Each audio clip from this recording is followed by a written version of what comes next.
Good morning friends. আজকে 27শে মে, ভুটানে আমাদের দ্বিতীয় দিন।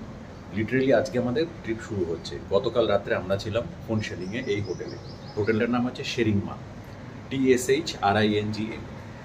যেটা আমি আগেও বলেছি, দেখুন এটা আমার প্যাকেজে আছে, সুতরাং ওভারঅল প্যাকেজিং কস্ট কত হলো সেটা আমি আপনাদের পরে বলবো। তো এই হোটেলে এক্স্যাক্ট কত ফেয়ার, সেটা ট্যারিফ কত, সেটা আমি এক্স্যাক্টলি এই মুহূর্তে বলতে পারছি না। হোটেলে থাকার সঙ্গে আমাদের ব্রেকফাস্ট এবং ডিনার ইনক্লুডেড ছিল।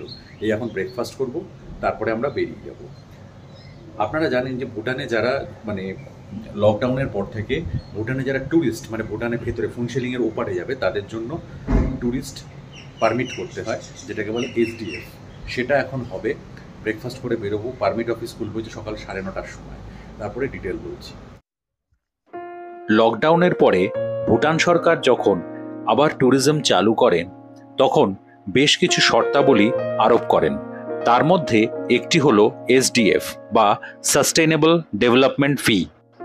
ভুটানের ট্যুরিস্ট পারমিটের জন্য প্রত্যেক ইন্ডিয়ান অ্যাডাল্ট ট্যুরিস্টকে প্রত্যেক দিন 1200 টাকা করে SDF এবং 12 বছর বয়সের নিচের কোনো ইন্ডিয়ান ট্যুরিস্টকে এর অর্থাৎ 600 টাকা করে SDF দিতে হবে। তার সঙ্গে এর আগে লাগতো 500 থেকে 600 টাকা করে পার ট্যুরিস্ট ট্রাভেল ইন্স্যুরেন্স। তবে বিগত 23শে এপ্রিল 2024 থেকে এটি অপশনাল হয়ে গেছে। আর এখন ভুটান ঘোরার জন্য গাইড ম্যান্ডেটরি। এই যে সামনে দেখতে পাচ্ছেন, ভুটানের পুরুষদের জাতীয় পোশাক ঘো পরে যাচ্ছেন আমাদের গাইড মিস্টার নামগিয়াল ওয়াংচুক। সময় এখন সকাল 8:30। এখন যাচ্ছি সোজা ইমিগ্রেশন কাউন্টারে। একটা কথা কিন্তু বলতে পারি, এখন যেহেতু ট্যুরিস্ট সিজন, প্রচণ্ড রাশ। আমরা এখানে এসেছিলাম সকাল 9:30টার সময়, এখন বাজে 11:30। এতক্ষণে আমাদের পারমিট কমপ্লিট হলো। এবার আমরা স্টার্ট করবো। অ্যাকচুয়ালি ট্যুরিস্ট সিজনটা না, এখানে অক্টোবর, নভেম্বর, ডিসেম্বর, তারপরে আবার মার্চ, এপ্রিল, মে, এই মে মাসের শেষ, জুন মাসের ফার্স্ট পর্যন্ত ট্যুরিস্ট সিজন চলে। এখন আমরা এখান থেকে স্টার্ট করব। আমাদের গাড়ি অলরেডি আমাদের হোটেল থেকে মাল তুলে এখানে আসছে। ইমিগ্রেশন পর্ব শেষ হওয়ার পর আমাদের গাইড ফর্মালি আমাদের ভুটানে ওয়েলকাম করলেন এই সাদা চাদরটি দিয়ে, যেটাকে বলা হয় খাদা। ভুটানিজরা তাদের সমস্ত অতিথিদের এই খাদা দিয়েই অভ্যর্থনা করে থাকেন, সেটা দেশেই হোক বা কারোর বাড়িতে কোনো গেস্ট এলেই হোক। আরেকটা কথা, এই সমস্ত ইমিগ্রেশন পর্বটা কিন্তু আমাদের গাইড নিজেই হ্যান্ডেল করেছেন। শুধু শেষ সময় পাসপোর্টের স্ট্যাম্পিংয়ের সময় আমাদের ইমিগ্রেশন অফিসারের সামনে যেতে হয়েছিল। এছাড়াও আমাদের গাইড আমাদের জন্য ট্যুরিস্ট সিমের ব্যবস্থা করেছিলেন 250 টাকায় 7 দিনের ভ্যালিডিটি এবং 100 মিনিটের টক টাইম। এই জিনিসটাকে বলে খাদার। ভুটানে এলে পরেই এটা দিয়ে সবাইকে ওয়েলকাম করে। দিলে ওনাকে বললাম খাদিন ছেলা, মানে ওয়েলকাম। আর এই হলো আগামী 4 দিনের জন্য আমাদের জন্য বরাদ্দ গাড়ি, টাটা হাইস গাড়ি, 8 সিটার প্লাস 2 বেবি সিটার। এখন যে জায়গাটা এসছি সেই জায়গাটার নাম হচ্ছে গেদু। এখানে প্রকৃতির দেখবার মতো। কিন্তু একটা জিনিস আমি বলতে পারি, এখানে দেখুন, যদিও বলছে পিক ট্যুরিস্ট সিজন, দেখুন আশপাশটা কিন্তু পুরো খালি, কয়েকটা মাত্র ট্যুরিস্ট গাড়ি আছে। আসলে মেবি ফর দিস এক্সপেন্স, আমি তো এটা তো 100 বার বলবো যে এই জায়গাটা highly expensive. Bhutan is not a budget trip. ভুটানে আপনি বাজেট ট্রিপ করতে পারবেন না। ফোনশেলিং পর্যন্ত এসে ঘুরে গেলে আলাদা ব্যাপার। আদারওয়াইজ ভুটানে বাজেট ট্রিপের জন্য এখানে ট্যুরিস্ট মুভমেন্ট কিন্তু অন্যান্য ট্যুরিস্ট প্লেসের মতো কম। কারণ আমি খবর নিয়েছি এই সময় দার্জিলিং, গ্যাংটকে যেহেতু স্কুলে সামার ভ্যাকেশন চলছে, ভয়ঙ্কর রাশ, লোকে হোটেল পাচ্ছে না। অথচ এখানে দেখুন সেই রাশটা কিন্তু সেখানে এখন নেই। এখানে এখন লাঞ্চ ব্রেক আমাদের গেদুতে। থিম্পু এখান থেকে আরও প্রায় 100 কিলোমিটার, ফোনশেলিং থেকে থিম্পুর ডিস্টেন্স হচ্ছে টোটাল 150 কিলোমিটার। ফোনশেলিং থেকে থিম্পু এই 150 কিলোমিটার মতো ডিস্টেন্স আপনাদের গাড়িতে কভার করতে লাগবে 5.5 থেকে 6 ঘন্টার মতো। রাস্তায় আপনারা নিতে পারেন একটা লাঞ্চ ব্রেক, দেখে নিতে পারেন ওয়াংখা ফলস এবং চুজম অর্থাৎ পারোচু এবং থিম্পুচু নদীর সঙ্গমস্থল। লাঞ্চের কস্টিং পড়লো মোটামুটি 1400 টাকা 7 জনে। আমরা ভাত, চিকেন কারি, আন্ডা কারি এগুলোই খেয়েছি, ইন্ডিয়ান স্টাইলে আর কি। কোয়ান্টিটি কিন্তু এখানে যথেষ্ট কম, আমাদের প্রায় ভাতের 2-3 বার রিপিট নিতে হয়েছে। বাট এখানে কিন্তু ফুড এক্সপেন্স কিন্তু এরকমই। এটা মানে মোটামুটি দুজনের জন্য ধরে রাখতে পারেন 700,000 টাকা মতো কিন্তু খরচা হবেই। আমরা এখান থেকে বেরোবো, প্রায় এখনও 90-95 কিলোমিটার জার্নি করতে হবে থিম্পুর জন্য। পথে একটা দুটো সাইট সিন আছে যেখানে দাঁড়াবে, দেখাবো। মাত্র 7.5 লাখ থেকে 8.25 লাখ লোকের বসবাস এই ছোট্ট দেশ ভুটানে। এই ভুটানকে বলা হয় happiest country of the world. আর একটা ইনফরমেশন অনেকেরই অজানা, ভুটানকে বলা হয় one of the carbon negative countries of the world. তার কারণ এখানে যে পরিমাণ কার্বন ডাইঅক্সাইড প্রোডাকশন হয় তার থেকে বেশি অ্যাবজর্পশন হয়। তার কারণ হচ্ছে ভুটানের 70%ই হলো জঙ্গল। থিম্পু যাওয়ার পথে একটা সুন্দর ওয়াটারফলস এসছে, অনেক ওপর থেকে জল পড়ছে, একটা অজানা ওয়াটারফলস, বাট দুর্ধর্ষ লাগছে দেখতে। দেখুন একবার। ফুনশেলিং থেকে থিম্পু যাওয়ার পথে এই ছোট্ট সুন্দর ওয়াটারফলসটার নাম হলো ওয়াংখা ফলস। একটা কথা বলতে পারি, ভুটানে কিন্তু অন্যান্য টুরিস্ট স্পটের মতো 5.7 পয়েন্ট সাইট সিন হয় না।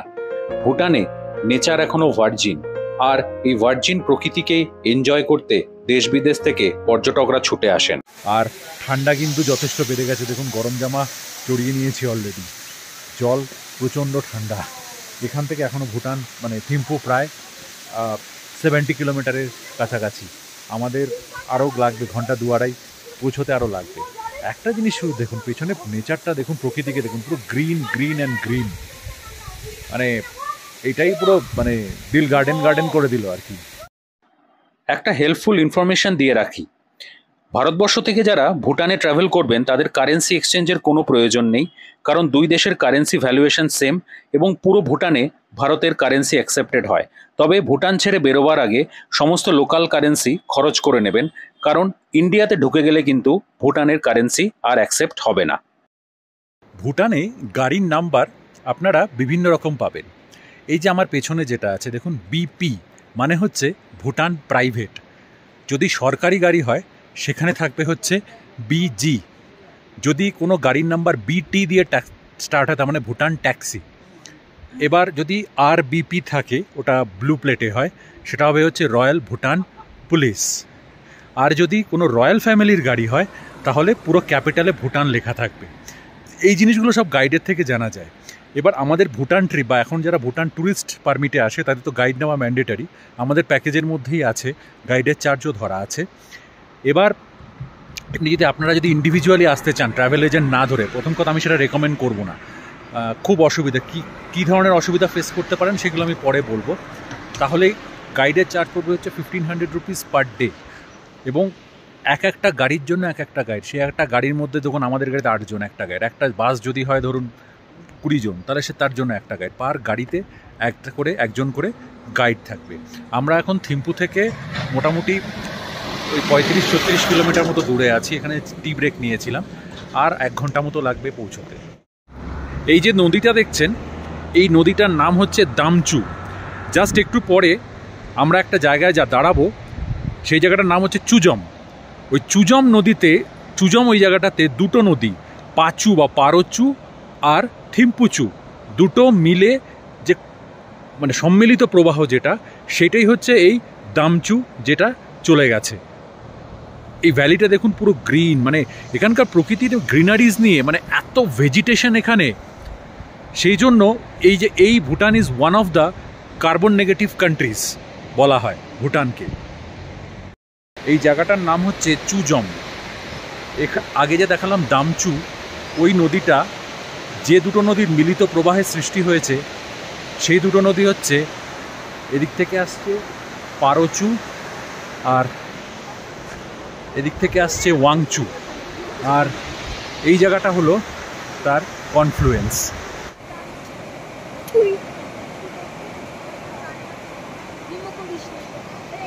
একটা জিনিস হলো, এখানে 3টে পাহাড় একসঙ্গে জয়েন্ট করেছে। এদিকে একটা পাহাড়, এদিকে একটা পাহাড়, আর এদিকে একটা পাহাড়। ভুটানের মানুষ বিশ্বাস করে যে এই যেখানে 3টে পাহাড় জোড়ে, সেই জায়গাটা হয় অপয়া টাইপের। সেই জন্য সেই জিনিসটা কাটানোর জন্য এখানে এই যে স্তূপগুলো বানিয়েছে, সামনে দেখা যাচ্ছে। আমার পেছনে যে গেটটা দেখছেন, এই গেটটা হচ্ছে থিম্পু গেট। মানে এখান থেকে থিম্পু ডিস্ট্রিক্ট শুরু হলো। এইখান থেকে থিম্পু আরও এদিকে আরও 29 কিলোমিটার, 1 ঘন্টা মতো লাগবে যেতে। সকাল 11:30টায় ফুনচেলিং থেকে স্টার্ট করে আমরা যখন থিম্পুর উপকণ্ঠে পৌঁছলাম তখন ভুটানের সময় বিকেল 5:30। এই প্রসঙ্গে বলে রাখা ভালো, ভুটানের সময় ভারতের থেকে আধ ঘন্টা এগিয়ে। ছবির মতো সুন্দর এবং সাজানো গোছানো ভুটানের রাজধানী শহর থিম্পু। বিকেল 5:30 আর একটা দেশের রাজধানী শহর, ছবিটা আর 5টা মেট্রো সিটির সঙ্গে মেলাতে পারছেন কি? এখানে মানুষের মধ্যে কোনো তাড়াহুড়ো নেই, কোনো ব্যস্ততা নেই। আর বিশ্বাস করুন, আমার 5 দিনের ভুটান সফরে আমি কাউকে ঝগড়া বা মারামারি করতে দেখিনি। এই জন্যই বোধহয় ভুটান দেশের হ্যাপিনেস ইন্ডেক্স এত হাই। সময় এখন বিকেল 5:30। আমরা এসে পৌঁছলাম থিম্পুতে। আমাদের হোটেল বিডি। এটা ঠিক থিম্পু ডাউনটাউনে নয়, একটু বাইরে, সাউথ থিম্পুতে। আজকে আর কোনো প্ল্যান নেই। দুর্দান্ত শহর, ছবির মতো সাজানো গোছানো শহর। আমাদের যেদিন থিম্পুর সাইট সিন হবে সেদিন পুরো শহরটা দেখাবো।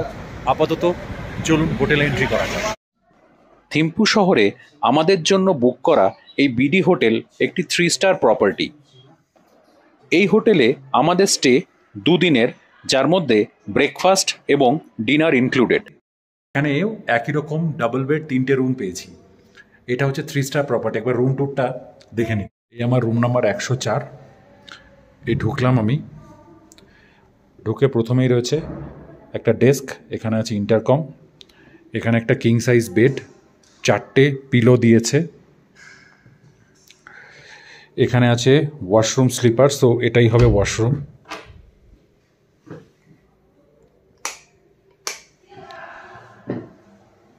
এই হলো বেসিন, এ হলো কমোড, আর এই হলো শাওয়ার স্পেস। আর উপরে এক্সট্রা টাওয়েল দেওয়া আছে, কার্টেনও দেওয়া আছে। রুমের এখানে 2টো চেয়ার, একটা টেবিল, এখানে হচ্ছে ফ্রিজ, এদিকে হলো টেলিভিশন, আর এখানে একটা ওয়ার্কিং ডেস্ক। তার মধ্যে আছে 2টো হাফ লিটারের bottle, cup plate, tea coffee মেকারের জন্য, দুধ আছে, কফি স্যাশে আছে, সুগার আছে, ইলেকট্রিক কেটেল, এখানে একটা সুন্দর টেবিল ল্যাম্প। এটা কি ব্যালকনি? চেষ্টা করে দেখি। হ্যাঁ, খুবই সুন্দর একটা ব্যালকনি দিয়েছে। দুর্দান্ত ব্যালকনিটা।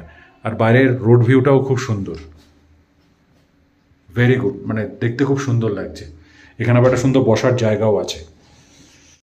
এগেন এগুলো সবই আমাদের প্যাকেজের মধ্যে। যখন আমরা প্যাকেজ ডিটেলসটা বলবো ট্যুরের শেষে, কারণ ওখানে আমার এক্সপিরিয়েন্সটাও আমি শেয়ার করব, তখন আপনাদের বলবো যে আমাদের কস্টিং কীরকম পড়েছে এই হোটেলে। হোটেলে গিয়ে ফ্রেশ হয়ে গেছি। একটু যা সন্ধেবেলা থিম্পু শহরটাকে, এখনও সন্ধে হয়নি ঠিক, থিম্পু শহরটাকে ঘুরতে বেরিয়েছি। খুব সুন্দর সাজানো গোছানো ছবির মতো শহর, এত সুন্দর। এবং সবচেয়ে বড় কথায় পুরো ভুটানে আমি দেখলাম কোথাও রাস্তার মধ্যে একটু কোনো নোংরা বা জঞ্জাল নেই কিন্তু লোকজন। আর আরেকটা জিনিস বলি, এখানে যে গাড়ি যাচ্ছে, এটা একটা রাজধানী শহর, এখন সন্ধ্যে 6টা বাজে। হর্ন শুনতে পাচ্ছেন গাড়ির কোনো? আমার এখান দিয়ে গাড়ি যাচ্ছে, হ্যাঁ, গাড়ির সংখ্যা অবশ্যই কম, কোনো হর্ন শুনতে পাবেন না।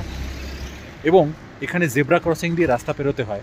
আমি পারলে ভিডিও করে দেখাবো যে ওখানে আপনি যখন রাস্তা পেরোবেন তখন গাড়ি কিন্তু আপনার জন্য ওয়েট করবে। এই পুরো ভুটান দেশে কোথাও ট্রাফিক সিগন্যাল নেই। থিম্পু বা ফুনচেলিংয়ের মতো বড় শহরে ট্রাফিক পুলিশ হ্যান্ড সিগন্যালে পুরো কাজ চালায় এবং লোকজন মানে, এটাই হচ্ছে সবথেকে বড় ব্যাপার।